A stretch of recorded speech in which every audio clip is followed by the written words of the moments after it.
Hare Krishna, welcome back to another beautiful blog video. তো এটা ছিল বুনির বিয়ের সন্ধ্যাবেলাকার ভিডিও। আর সবাইকে রেডি করানোর পর ফাইনালি খুব অল্প টাইম পেয়েছিলাম আমরা দুজন নিজেরা রেডি হওয়ার। তো রেডি হয়ে নিয়ে চলে এসেছিলাম বাইরের দিকে, কারণ অলরেডি গেস্টরা সবাই আসতে শুরু করে দিয়েছে। আর এখানে কিন্তু এখন বিয়েবাড়িতে ভালোই ভিড় রয়েছে। আর এই জায়গাটা কিন্তু আজকে আরও যেন বেশি সুন্দর লাগছে, মানে একই ডেকোরেশন কিন্তু এক এক সময় এই জায়গাটা আমার এক এক রকম লাগছে। হয়তো লাইটিংয়ের জন্য এই জায়গাটা এখন অনেক বেশি সুন্দর লাগছে। চলো এবার তোমাদের দেখাই বুনিকে কেমন লাগছিল। তো এই যে এটা ছিল বুনির ফাইনাল লুক।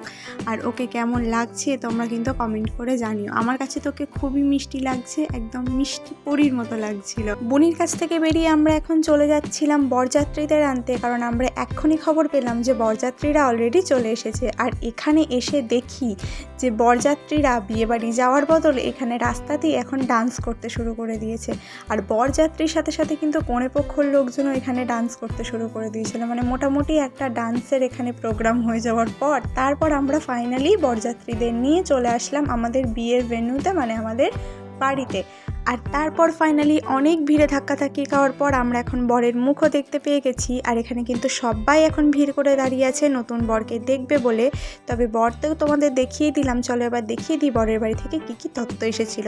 তো এই সব তত্ত্বগুলো বরের বাড়ি থেকে এসেছিল। এখানে জামা কাপড় তো আছেই, যেরকম প্রত্যেকটা তত্ত্বে থাকে। তবে এই তত্ত্বের কিছু কিছু জিনিস আমার খুবই ভালো লাগে, যেমন এই যে চকলেটের ট্রেটা দেখো কতটা কিউট লাগছে। আর এই যে বরযাত্রীদের বা কনেপক্ষর যে মিষ্টির যে তত্ত্বগুলো হয়, এই মিষ্টির ডিজাইনগুলো কিন্তু আমার খুব ভালো লাগে। মানে এক একটা বাড়িতে এক এক রকম করে। যেমন বুনি শ্বশুর বাড়ি থেকে এসেছিল একটা প্রজাপতির মিষ্টি, আর এসেছিল এই যে বরবউটা। এই বরবউটা কিন্তু আমার কাছে খুবই ভালো লেগেছে, মানে আমার এই বরবউয়ের মিষ্টিটা খুব পছন্দ হয়েছিল, খুব সুন্দর। জানি না এটা টেস্ট কেমন, বাট এটা দেখতে খুব সুন্দর লাগছিল আমার কাছে। আর এইদিকে একটা ছিল বরের আর কনের হাত, তার মধ্যে পান সুপারি দেওয়া। তবে এই হাতটা হয়তো ধাক্কাতে একটু ভেঙে গেছে। তো এখানে ছিল একটা তত্ত্বসূচি যেখানে লেখা ছিল যে কোন তত্ত্বটা কার জন্য এসেছে। আর এইদিকে বসেছিল বরকে এখানে বসানো হয়েছিল এই ঘরে। আর এইদিকে বসে আছে কনে, এখন কনেকে নিয়ে যাওয়া হবে ছাতনাতলায়। তো এখানে তার পিঁড়ি রেডি। আর এই যে দিদি দাঁড়িয়ে আছে মালা হাতে, এই দিদি কিন্তু এই পিঁড়িগুলোর ডিজাইন করেছে। আগের ভিডিওতে তোমাদের দেখিয়েছিলাম পিঁড়িগুলোর ডিজাইন কতটা সুন্দর ছিল। চলো তোমাদের দেখাই বুনির বিয়ের মুকুটটা কতটা সুন্দর লাগছে। এই মুকুটটা বুনিকেও শ্বশুরবাড়ি থেকে দেওয়া হয়েছে। আর এই মুকুটটার মধ্যে এই ময়ূরের ডিজাইনটা খুবই সুন্দর লাগছিল। আর এটা ওকে পরে একেবারে রাজরানীর মতো লাগছিল। আমাদের মিষ্টি বোনটাকে আরো মিষ্টি লাগছিল। আর তারপর বুনিকে নিয়ে আসা হয়েছিল ছাতনাতলায়। এখানে এখন প্রথমে হবে 7 পাকে ঘোড়া, তারপর হবে শুভ দৃষ্টি, আর তারপরে মালা বদল।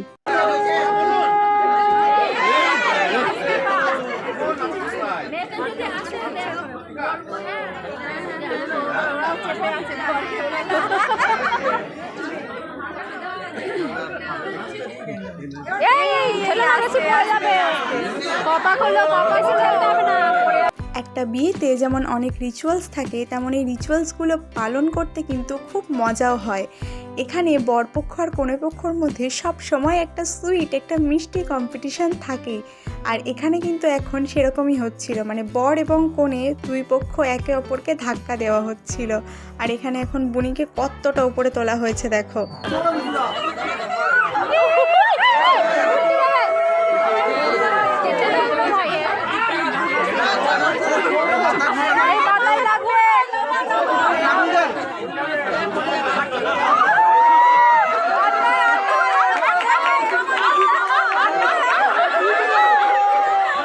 এটা হলো সেই মায়াবী মুহূর্ত যখন কনে তার মুখের সামনে থেকে পান পাতা সরাবে আর বর এবং কনে একে অপরের চোখে চোখ রাখবে। শুভ দৃষ্টির সময় যে বর কনের মাথার ওপর এরম একটা সাদা কাপড় দিয়ে দেওয়া হয়, সেটা কিন্তু সব বিয়েবাড়িতেই দেখেছি। তবে এখন ভয়েস দিতে দিতে মাথায় এটা আসছিল যে সিরিয়ালের বিয়েগুলোতে যদি মাথার ওপর এরকম কাপড় দিয়ে দেওয়া হতো, তাহলে হয়তো অন্যের সঙ্গে শুভ দৃষ্টি ঘটে যাওয়ার যে দুর্ঘটনা ঘটে, সেই দুর্ঘটনাটাকে এড়ানো যেতে পারত। তো যাই হোক, এখন তো এখানে বুনিদের মালা বদলও শুরু হয়ে গেছে।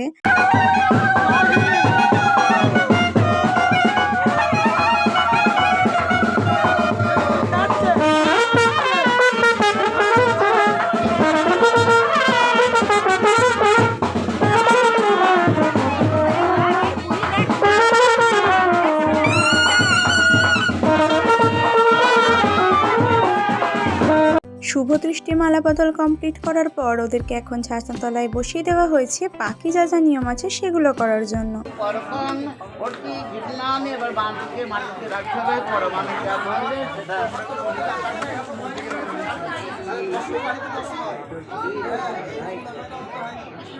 একে অপরের পাশে বসে ওদের দুজনকে একসাথে আরও অনেক বেশি সুন্দর লাগছে।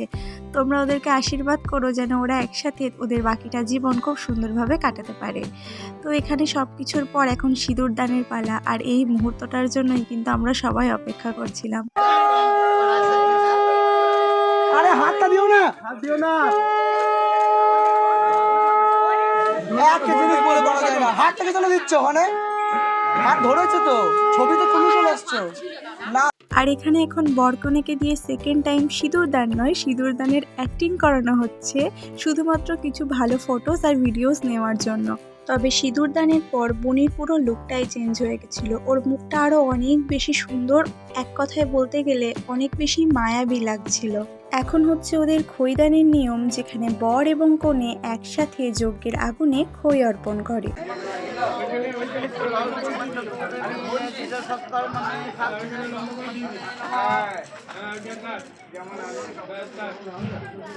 ওদিকে বিয়ে তো প্রায় শেষের দিকে, তবে এখানে আমরা সবাই এখন দল বেঁধে কোথায় চলেছি জানো?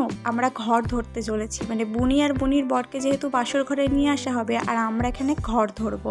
এই ঘরেই ওদেরকে বাসরের জন্য নিয়ে আসা হবে, আর যতক্ষণ না ওরা টাকা দিচ্ছে ততক্ষণ আমরা দরজাও খুলবো না আর ওদেরকে ঢুকতেও দেবো না। সেই জন্য আমরা আগে আগেই এসে দরজা বন্ধ করে দাঁড়িয়ে আছি। তবে প্রথম কোনো বিয়ে বাড়িতে দেখলাম যে আমাদের টাকা চাইতেই হলো না, তার আগেই ওরা কিন্তু টাকা দিয়ে দেবে বলে রাজি হয়ে গেল। তো ফাইনালি ওদেরকেও আর বেশি আমরা কিছু না বলে ঢুকতে দিয়ে দিলাম বাসর ঘরে। আর এখন শুরু হবে আমাদের বাসর জাগা। তার আগে একটু খাওয়া দাওয়া, আর তারপরেই আমরা সারা রাত এখন বাসর জাগবো। আর এই যে দুটো সব থেকে খুদে সদস্য যারা বাসর জাগবে বলে এখানে এসে বসে আছে, তারাই কিন্তু সব থেকে আগে ঘুমিয়ে গেছিল। বাসর ঘরে কিন্তু হাসি মজার সাথে সাথে একটা খেলাও খেলানো হয় বরকনেকে দিয়ে, যে খেলার নাম কড়ি খেলা। আর এই খেলার কিন্তু একটা গুরুত্ব রয়েছে, যেই কারণে নতুন বর বউকে দিয়ে খেলাটা খেলানো হয়। তো কড়ি খেলার পরেই মোটামুটি এদের ঘুম চলে আসতে শুরু করে দিয়েছিল। তবে হ্যাঁ, ওই যে যার কথা তোমাদেরকে বলেছিলাম, এই ব্যক্তি তো কাউকে ঘুমাতে দেবে না।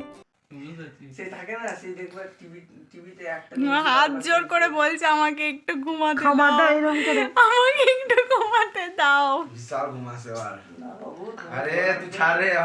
তো মোটামুটি বুঝেই গেছো এই মহাশয় কাউকে ঘুমাতে দেওয়ার পাত্র নয়, তা সে বরপক্ষই হোক বা কনে পক্ষ। তিনি নিজেও ঘুমাবেন না আর কাউকে ঘুমাতেও দেবেন না। তো আমাদের ভাগ্যেও আর ঘুম জোটেনি। তবে এটা কিন্তু বলতেই হবে যে বুনির বিয়েতে, বিশেষ করে এই বাসর রাতে আমরা কিন্তু খুব খুব খুব মজা করেছি। আমরা যতটা মজা বুনির বিয়েতে করব ভেবেছিলাম, তার কিন্তু অনেক বেশি মজা আমরা করেছি। তো যাই হোক, তোমাদের ভিডিওটা কেমন লাগলো, বুনির বিয়ে কেমন লাগলো অবশ্যই কমেন্টে জানিও। তো চলো ব্লগটা এখানেই শেষ করছি। টাটা, হরে কৃষ্ণ।